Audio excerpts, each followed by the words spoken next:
আয়ানের সাথে কথা বলে এক স্বস্তির নিঃশ্বাস ফেললাম আমি। যাক বাবা, এখন আর কোনো চিন্তা নেই। এদিকে আয়াফ নীরব দর্শকের মতো দাঁড়িয়ে থেকে বলে উঠল, আয়ান কে? আমার কাজিন, ওই নিয়ে আসবে আরিশাকে, বলেই চলে যায় আফিয়া। আর আয়াফও বসে পড়ে বিছানায়। পাক্কা 1.5 ঘন্টা সেজেগুজে রুম থেকে বের হলো আরিশা। পরনে তার জর্জেট সাদা রঙের চুড়িদার, চুলগুলো খোলা, হাতে চুড়ি, ঠোঁটে লাল লিপস্টিক, চোখে কাজল দিয়ে অসম্ভব সুন্দর লাগছে তাকে। আয়ান তো দেখেই ফিদা হয়ে গেছে। আয়ানকে এই হা হয়ে তাকিয়ে থাকতে দেখে আরিশা আয়ানের সামনে গিয়ে বলল, এইভাবে হাঁ করে তাকিয়ে কি দেখছেন? তোমাকে। কি? ইয়ে না মানে কিছু না, চলো। আয়ানের কাজ দেখে হাসলো আরিশা। তারপর আম্মুর কাছে গিয়ে বলল, আজকে তাহলে যাই আন্টি, আবার আসবো, কিন্তু আপনার হাতে রান্না কিন্তু আমি খুব মিস করব। এই জড়িয়ে ধরে আরিশা আফিয়ার মাকে। আফিয়ার আম্মুও খুশি হয়ে বলল, আবার আসবে কিন্তু, তখন আরো ভালো ভালো রান্না করে খাওয়াবো তোমায়। মুচকি হেসে বলল আরিশা। ঠিক আছে আন্টি। তারপর আম্মুর কাছ থেকে বিদায় জানিয়ে চলে আসলো আরিশা। আরিশা আসতেই দেখলো আয়ান গাড়ির সাথে হেলান দিয়ে দাঁড়িয়ে আছে। এমনটা নয় আরিশার ভালো লাগেনি আয়ানকে, তারও ভালো লেগেছে, কিন্তু এখনই কিছু বলবে না সে। হাসলো আরিশা। আরিশাকে হাসতে দেখে আয়ান বলে উঠল, সারাদিন পাগলের মতো খালি হাসো কেন? কি আমি পাগল? আপনার বউ পাগল? আমার বউই তো পাগল। বলে আয়ান গাড়ির ভিতর বসে পড়ে। অন্যদিকে আয়ান কি বলল কিছুই বুঝলো না আরিশা। আরিশার ভাবনার মাঝে বলে উঠল আয়ান, বলছি কি, দাঁড়িয়ে দাঁড়িয়ে বাসায় যাওয়ার ইচ্ছে আছে নাকি? না, দাঁড়িয়ে যাবো কেন? তারপর আরিশাও বসে পড়ে গাড়ির ভিতর। আরিশা বসতেই আয়ান গাড়ি চালাতে শুরু করলো। গাড়িও চলছে তার আপন গতিতে। ব্যস্তহীন রাস্তায় হঠাৎ আয়ান গাড়ি থামিয়ে নিল। এতে বেশ অবাক হয় আরিশা। অবাক হয়ে বলল সে, গাড়ি থামিয়ে দিলেন কেন? তোমায় এখানে রেখে চলে যাব তাই। কি? তোমার মাথা। বলে আয়ান নেমে গেল গাড়ি থেকে। আর আরিশা একরাশ বিরক্ত মাখা মুখ নিয়ে গাড়ি থেকে নেমে দাঁড়ালো গাড়ির পাশে। জায়গাটা খুব সুন্দর, একদম নীরবতায় ঘেরা। রাস্তার দুদিক ঘুরে রয়েছে সারি সারি সব গাছপালা। গাছের পাতার মিষ্টি বাতাস এসে লাগছে আরিশার গায়ে। অসম্ভব ভালো লাগছে তার। এক মুহূর্তের জন্য হলেও সে ভাবলো বেশ হয়েছে, আয়ান এখানে গাড়ি থামিয়ে দিয়েছে। কিন্তু আয়ান গেল কই? কিছুক্ষণ পর আয়ান এসে দাঁড়ালো গাড়ির সামনে। তারপর আরিশাকে বলল, চলো। কোথায় গিয়েছিলেন? কেন, মিস করছিলে বুঝি? ওভাবে তাকানোর মতো কিছু বলিনি। যাকে বাদ দাও, চলো, না হলে পরে দেরি হয়ে যাবে। আরিশা আর কথা না বাড়িয়ে মুখ ফুলিয়ে বসলো গাড়ির ভেতরে। আর আয়ান সেও মুচকি হেসে বসলো গাড়িতে। ওয়াশরুম থেকে চুপি চুপি বেরিয়ে আসলো আফিয়া। আশেপাশে কোথাও আয়াফকে না দেখে স্বস্তির নিঃশ্বাস ফেলল সে। কারণ ওয়াশরুমে গেছে ঠিকই, কিন্তু জামা নিতে ভুলে গেছে সে। তাই ভেজালো অবস্থায় বাহিরে বের হলো সে। আলমারির কাছে দাঁড়িয়ে চুপি চুপি আলমারি খুলে একটা ড্রেস হাতে নিল সে।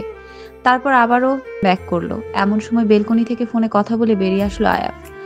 আফিয়া তো আয়াফকে দেখে ভয়ে ঢোক গিলল। কাপা কাপা গলায় বলে উঠল সে, তুমি? আমি কেন, অন্য কাউকে মনে করেছিলে বুঝি? ইয়ে না, অন্য কাউকে মনে করতে যাব কেন? বলেই পাশ কাটিয়ে চলে যেতে নাই আফিয়া। এমন সময় আয়াফ ওর হাত চেপে ধরে বলল, আমায় পাগল করে দিয়ে কোথায় যাচ্ছ তুমি? আয়াফের কথা শুনে আফিয়া চোখ বড় বড় করে বলল, মানে? মানে বোঝাচ্ছি তোমায়। বলে আয়াফ আফিয়ার হাত ধরে টেনে কাছে নিয়ে আসে। এতে আফিয়া বেশ অবাক হয়। এদিকে আয়াফ আবারও সেই ঘোর লাগানো নেশালো মুডে চলে গেছে। আফিয়ার ভেজালো চুল, চোখ মুখ দিয়ে এখনো পানি পড়ছে, ঠোঁটটাও অসম্ভব কাঁপছে আফিয়ার। এক দৃষ্টিতে তাকিয়ে আছে আয়াফ আফিয়ার দিকে। হঠাৎই আফিয়া বলে উঠল, আমি জানি আয়াফ তুমি কিছু করবে না। এভাবে কতক্ষণ তাকিয়ে থেকে সরি বলে চলে যাবে? তাই বলছি কি, আমাকে যেতে দাও। এমনিতেই ফ্লোর ভিজে যাচ্ছে, এভাবে আরো কিছুক্ষণ থাকলে পুরো রুমে পানিতে ভিজে যাবে।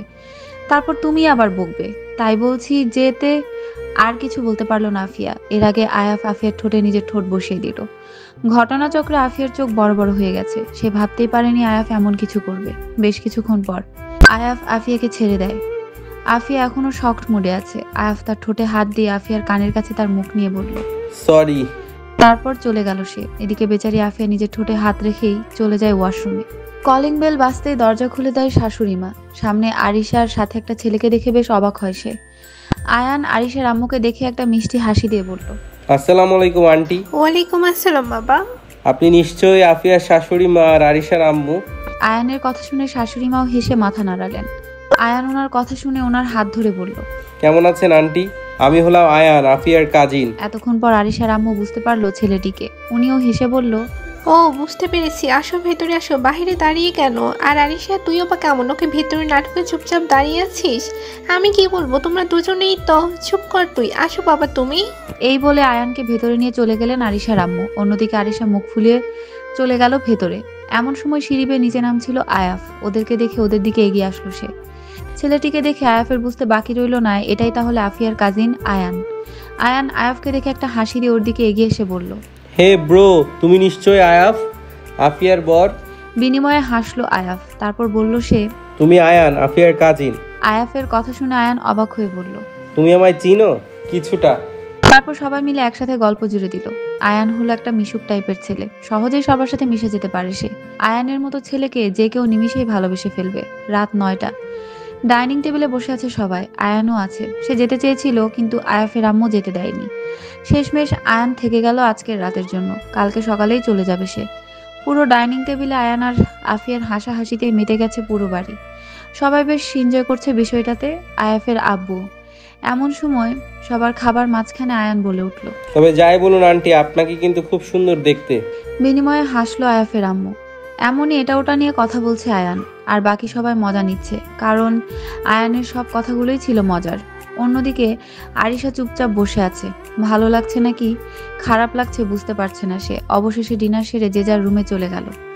দরজার বাইরে দাঁড়িয়ে পায়চারি করছে আফিয়া। ভেতরে যাবে কি যাবে না ভেবে পাচ্ছে না সে। দুপুরের সেই ঘটনার পর থেকে আয়াফের সামনে যেতে লজ্জা লাগছে আফিয়ার। কি করবে না করবে ভেবে পাচ্ছে না আফিয়া। এমন সময় পেছন দিক থেকে আয়ান বলে উঠল। তুই এইভাবে রুমের ভেতরে পায়চারি করছিস কেন? আচমকা এমনটা শোনাতে আফিয়া কিছুটা ঘাবড়ে গিয়ে বলল, পায়চারি করতে যাব কেন, পা একটু ব্যথা করছিল তাই আর কি। মিথ্যা বলছিস কেন? আয়াফের সাথে ঝগড়া করেছিস নাকি? আরে না, ঝগড়া করতে যাব কেন, এই তো যাচ্ছি রুমে। বাই ভাইয়ু, গুড নাইট। Good night. এদিকে আফিয়া মনে মনে আল্লাহর নাম নিতে নিতে ভেতরে চলে গেল। এদিকে আফিয়া ভেতরে যেতেই আয়ানও চলে গেল তার রুমে।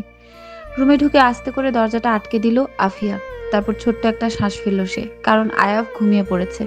হুদাই এত ভয় পাচ্ছিল। তারপর আফিয়াও হালকা হেসে নিশ্চুপে আয়াফের পাশে গিয়ে ঘুমিয়ে পড়ল। ছাদের উপর নিশ্চুপে রেলিং ধরে দাঁড়িয়ে আছে আয়ান। ঘুম আসছে না তার, তাই চুপচাপ ছাদে দাঁড়িয়ে আছে আয়ান। এমন সময় সেখানে উপস্থিত হলো আরিশা। তারও সেম কন্ডিশন, ঘুম আসছে না। হঠাৎই কি মনে করে ছাদের উদ্দেশ্যে আসলো সে। ভেতরে ঢুকে আয়ানকে দেখে বেশ অবাক হয় সে। অটোমেটিক তার মুখ থেকে বেরিয়ে আসলো, এখনো ঘুমাননি আপনি? আচমকা কোনো মেয়েলি কণ্ঠ শুনে পেছনে ঘুরে তাকালো আয়ান। আরিশাকে দেখে মুচকি হেসে বলল সে। না, ঘুম আসছে না তাই। আর তুমি?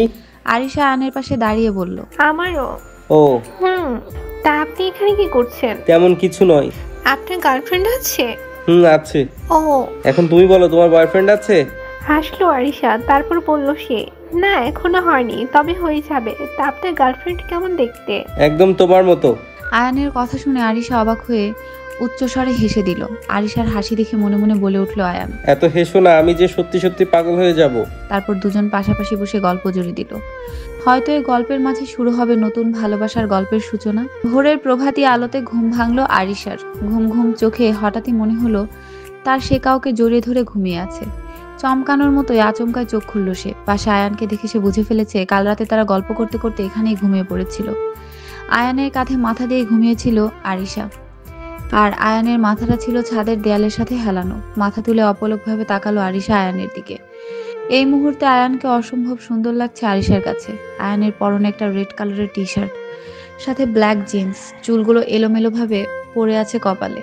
ছাদের হালকা শীতলতা বাতাসে তার চুলগুলো উঠছে। পলকবিহীন তাকিয়ে আছে আরিশা আয়ানের দিকে। হঠাৎই তার ভাবনা থেকে বেরিয়ে আসলো আরিশা। নিজেকে বকে দিয়ে বলল, তুই যে পাগল হয়েছিস তা কি বাড়ির মানুষ জানি আরিশা? বলেই নিজের মাথায় নিজে একটা চাটি মারে। হঠাৎই তার মনে হলো এখনই তার এখান থেকে চলে যাওয়া উচিত। কেউ দেখে ফেললে প্রবলেম হয়ে যাবে, কিন্তু আয়ানকে এভাবে একা রেখে যাওয়াটাও ভালো লাগছে না আরিশার।